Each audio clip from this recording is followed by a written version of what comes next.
اللہ اکبر اللہ اکبر۔ ایمان کو ایمان کی علامتوں کے ساتھ بیان کیا کرو، کہ ایمان کو ایمان کی علامتوں کے ساتھ بیان کرو، ایمان کو ایمان کی علامتوں کے ساتھ بیان کرو۔ ایک صحابی نے پوچھا، کیونکہ اس کے بغیر تربیت نہیں ہوگی، ایک صحابی نے پوچھا حضور اکرم صلی اللہ علیہ وسلم سے کہ یا رسول اللہ ایمان کسے کہتے ہیں؟ آپ نے فرمایا جب تجھے نیکی خوش کرے اور گناہ غمگین کرے جان لے کہ تو مومن ہے۔ جب تجھے نیکی خوش کرے اور گناہ غمگین کرے جان لے کہ تو مومن ہے۔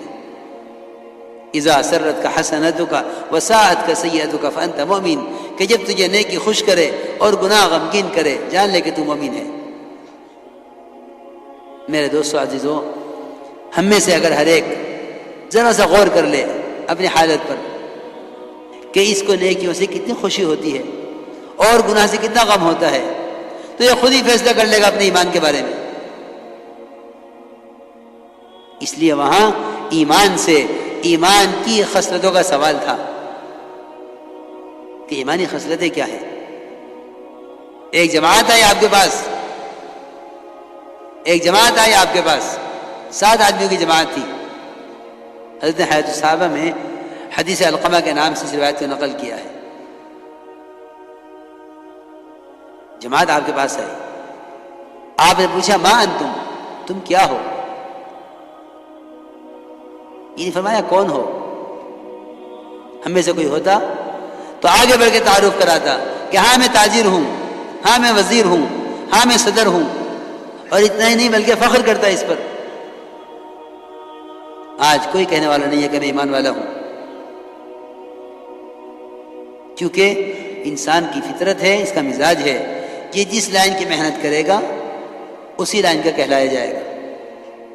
جتنی نسبتیں قائم ہوئی ہیں نا دنیا میں، وہ ساری نسبتیں صرف مقصد کے بدلنے کی وجہ سے قائم ہوئی ہیں۔ کسی نے یہ نہیں کہا ہم تاجر ہیں، کسی نے یہ نہیں کہا ہم کاشتکار ہیں، سب نے ایک آواز ہو کر کہا کہ یا رسول اللہ ہم سب کے سب ایمان والے ہیں۔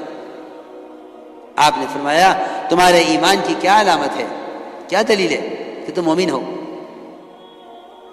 انہوں نے عرض کیا کہ ہمارے اندر 15 خصلتیں ہیں۔ سب سے پہلی بات تو یہ ہے کہ 5 چیزیں ہمیں آپ کی جماعت نے آ کر سکھلائی ہیں کہ ہم ان پر یقین رکھیں،